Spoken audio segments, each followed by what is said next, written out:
ఉగాది మనం ఎందుకు జరుపుకుంటామో మీకు తెలుసా? విష్ణువు మొదటి అవతారం అయిన మత్స్య అవతారానికి ఉగాదికి సంబంధం ఏంటో మీకు తెలుసా? సృష్టిని మొదటిగా బ్రహ్మ ఎప్పుడు సృష్టించాడో కూడా మీకు తెలుసా? ఇవన్నీ ఈ రోజు వీడియోలో తెలుసుకుందాం. వీడియో చివరి వరకు చూడండి. ఉగాది పండుగ విలువ ఏంటో కూడా తెలుస్తుంది. ప్రతి ఒక్క విష్ణువు భక్తుడు తప్పకుండా చూడవలసిన వీడియో ఇది. యదా యదా హి ధర్మస్య గ్లానిర్భవతి భారత అభ్యుత్థానమధర్మస్య తదాత్మానం సృజామ్యహం పరిత్రాణాయ సాధూనాం వినాశాయ చ దుష్కృతాం ధర్మ సంస్థాపనార్థాయ సంభవామి యుగే యుగే.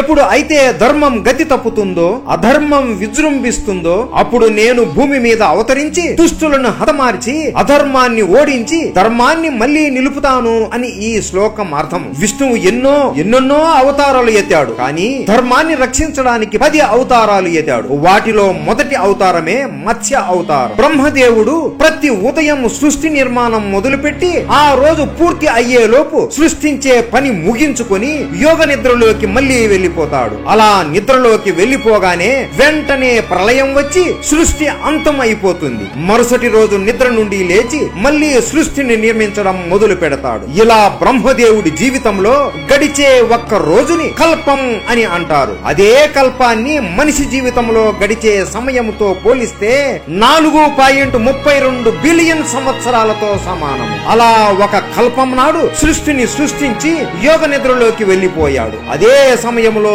సోమకాసుర అనే రాక్షసుడు బ్రహ్మ దగ్గర ఉన్న ఋగ్వేదం, యజుర్వేదం, సామవేదం, అథర్వణ వేదాలను దొంగలిస్తాడు. ఎందుకంటే సృష్టిని సృష్టించడానికి ముఖ్యంగా అవసరమైనవి ఈ 4 వేదములు. అదే ఈ 4 వేదాలు బ్రహ్మ దగ్గర లేకపోతే సృష్టిని సృష్టించలేడు కదా. అప్పుడు ఈ సృష్టిని నేను పరిపాలించవచ్చు అని అనుకుంటాడు. అదే సమయంలో నైమిత్తిక అనే మహా ప్రళయం సంభవించే సమయం, అంటే ప్రళయం వచ్చి భూమి అంతం అయిపోయే సమయం. ఇదే మంచి సమయం అని సోమకాసురుడు అనుకొని ఆ వేదాలను తీసుకొని నీటి అడుగు భాగంలోకి వెళ్లి దాక్కుంటాడు. ఈ విషయం విష్ణువుకి తెలుస్తుంది. సరే అని విష్ణువు ఒక పథకం వేస్తాడు. భూమి మీద ఇంకా ప్రళయం రావడానికి కొన్ని సంవత్సరాలు ఉంటాయి. ఆ సమయంలో భూమిని పాలించే రాజు సత్యవ్రతుడు. ఈ సత్యవ్రతుడు విష్ణువుకి గొప్ప భక్తుడు, అలాగే ఎన్నో మంచి బుద్ధులు కలిగిన వాడు. ఒక రోజు ఉదయాన సత్యవ్రతుడు కృతమాల అనే నదిలో స్నానం చేస్తుండగా చేతులలోకి నీళ్లు తీసుకుని సూర్య నమస్కారం చేస్తున్నప్పుడు అనుకోకుండా ఒక చిన్న చేపను పట్టుకుంటాడు. వెంటనే మళ్లీ నదిలోకి వదులుతుండగా ఆ చేప ఇలా మాట్లాడుతుంది. ఓ దయగల రాజా, నన్ను చూశావా? ఎంత చిన్నగా ఉన్నానో. నేను ఎంత పెద్ద నదిలో బ్రతకలేను. నన్ను ఏదో ఒక పెద్ద చేప చంపేస్తుంది. నన్ను మీరే కాపాడాలి అని అనగా సత్యవ్రతుడు సరే అని ఆ చేపను ఒక చిన్న కుండలో వేస్తాడు. అలా ఒక రోజు గడుస్తుంది. మరుసటి రోజు ప్రొద్దున్నే ఆ చేప, ఓ రాజా, ఈ పాత్రలో నాకు చోటు సరిపోవడం లేదు. ఏదైనా పెద్ద పాత్రలో నన్ను వదులుతారా అని అడుగుతుంది. సరే అని సత్యవ్రతుడు ఒక పెద్ద కుండని తీసుకొని ఆ కుండలో ఉంచుతాడు. ఒక గంటలోనే ఆ చేప ఆ కుండ కంటే పెద్దగా మారిపోతుంది. వెంటనే సత్యవ్రతుడు ఆ చేపని తన మహల్లో ఉన్న నీటి సరస్సులోకి మారుస్తాడు. అక్కడ కూడా కొంత సమయంలోపే పెద్దగా మారిపోతుంది. అలా సత్యవ్రతుడు ఆ చేపను ఎన్ని ప్రదేశాలలో మార్చినా ఆ ప్రదేశం కన్నా పెద్దగా మారిపోతూనే వస్తుంది. చివరిగా ఆ చేపను ఒక సముద్రంలోకి వదులుతాడు. అప్పుడు ఆ చేప, ఓ రాజా, ఎందుకు నన్ను ఇంత పెద్ద సముద్రంలో వదులుతున్నారు? నాకు భయం వేస్తుంది అని అంటుంది. అప్పుడు సత్యవ్రతుడు నవ్వుతూ,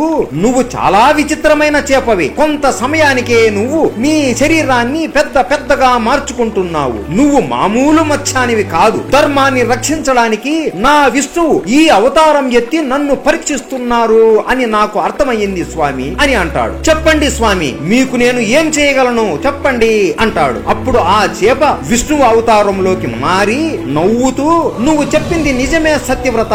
నేను ఒక మహోత్తరమైన కార్యానికై ఈ అవతారం ఎత్తాను. నాకు నీ అవసరం చాలా ఉంది. ఈ రోజు నుండి ఇంకో 7 రోజులలో ఒక మహా ప్రళయం వచ్చి ఈ 3 లోకాలు పూర్తిగా మునిగిపోతాయి. మునిగిపోతాయి. భూలోకం మునిగిపోయే సమయంలో ఒక నావ ఏలుతూ నీ వద్దకు వస్తుంది. అది నీ దగ్గరికి వచ్చిన వెంటనే అన్ని రకాల విత్తనములు, ఔషధములు అన్ని ఆ నావలో భద్రంగా దాచు. అలాగే సప్త ఋషులను నీకు తోడుగా తీసుకొని రా. నీ ఈ ప్రయాణం మొత్తం వెలుతురు లేకుండా చీకటిలో మునిగిపోయి ఉంటుంది. ఆ సమయంలో ఋషుల నుండి వచ్చే తేజస్సు నీకు మార్గదర్శకం చేస్తుంది. అలాగే ఇంకొక ముఖ్యమైన విషయం, నువ్వు వెళ్లే ఈ మార్గంలో సముద్ర అలలు ఆవేశముతో పొంగుతూ ఉంటాయి. కానీ భయపడకు, నేను మీ దగ్గరే పక్కనే నీటిలో ఈ మత్స్య అవతారంలో తోడుగా ఉంటాను. నన్ను చూసిన వెంటనే వాసుకి సర్పాన్ని తాడులాగా చేసుకొని నా కొమ్ముకి కట్టు. ఇది చాలా ముఖ్యం సత్యవ్రత.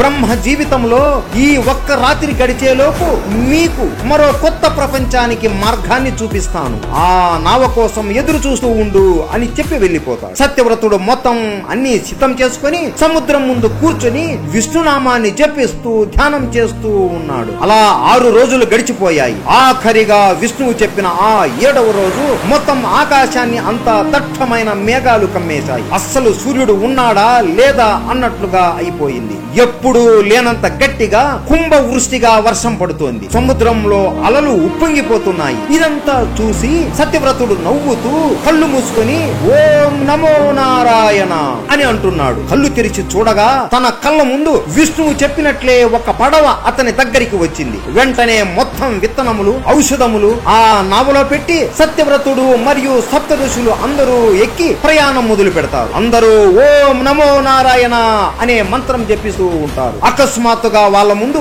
ఒక పెద్ద అల పడవని ముంచడానికి వస్తుండగా సముద్రంలో నుండి ఒక పెద్ద ఆకారంలో ఉన్న ఒక బంగారు చేప లెగిసి ఆ అలకు అడ్డుపడుతుంది. అందరూ విష్ణువు రూపంలో ఉన్న మత్స్య అవతారాన్ని చూసి అందరూ పులకరించిపోతారు. ఆ అల రాగానే వెంటనే వాసుకి సర్పం కూడా అక్కడికి వస్తుంది. అలా ఆ సర్పాన్ని తీసుకొని మత్స్య కొమ్ముకి ముడివేస్తాడు. ఆ చెమ్మ చీకటిలో సప్త ఋషులు యజ్ఞాలు చేస్తున్నారు. పెద్ద పెద్ద అలలను విష్ణువు ఆపుతూ వెళుతూ ఉన్నారు. ఇదే సమయంలో విష్ణువు సత్యవ్రతుడికి బ్రహ్మ విద్యలను ఉపదేశించాడు. వాటితో పాటు జ్ఞానయోగం, భక్తి యోగం, కర్మయోగం ఈ మూడింటిని కూడా నేర్పించాడు. కాసేపటికి సోమకాసురుడు దాక్కుని ఉన్న చోటికి వస్తారు. ఇద్దరి మధ్య కఠోరమైన యుద్ధం జరిగింది. సముద్రం పైన సప్త ఋషులు విష్ణువు నామాన్ని జపిస్తుంటే సముద్రం కింద విష్ణువు అసురుడితో యుద్ధం చేస్తాడు. అలా చివరికి విష్ణువు సోమకాసురుడిని సంహరిస్తాడు. అలా ప్రళయకాలం పూర్తి అయ్యే సమయం ముందే ఆ 4 వేదాలను బ్రహ్మ చేతికి ఇస్తాడు. అలా బ్రహ్మ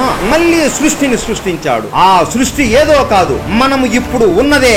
ఈ సత్యవ్రతుడు భూమి మీద మొట్టమొదటి మనిషి మను అని చెబుతారు. అలా వీళ్ళ నుండే మనుషులు అందరూ జన్మించారు అని కూడా చెబుతారు. బ్రహ్మ సృష్టిని సృష్టించడం ప్రారంభించింది ఉగాది రోజునే. ఇలా కొత్త సంవత్సరం ప్రారంభించిన రోజునే ఉగాది అని చెప్పుకుంటారు. ఒక యుగానికి ఇది మొదలు కాబట్టి యుగ మరియు ఆది ఈ రెండు కలిపితే ఉగాది అనే పేరు వస్తుంది. ఈ ఉగాది రోజున మనం ఏం చేస్తాము అంటే ప్రొద్దున్నే తలస్నానం చేస్తాము, కొత్త బట్టలు వేసుకుంటాము, ఇల్లంతా శుభ్రం చేసుకుంటాము. అతి ముఖ్యమైనది షడ్రుచులు కలిగిన ఉగాది పచ్చడి చేసుకుని తింటాము.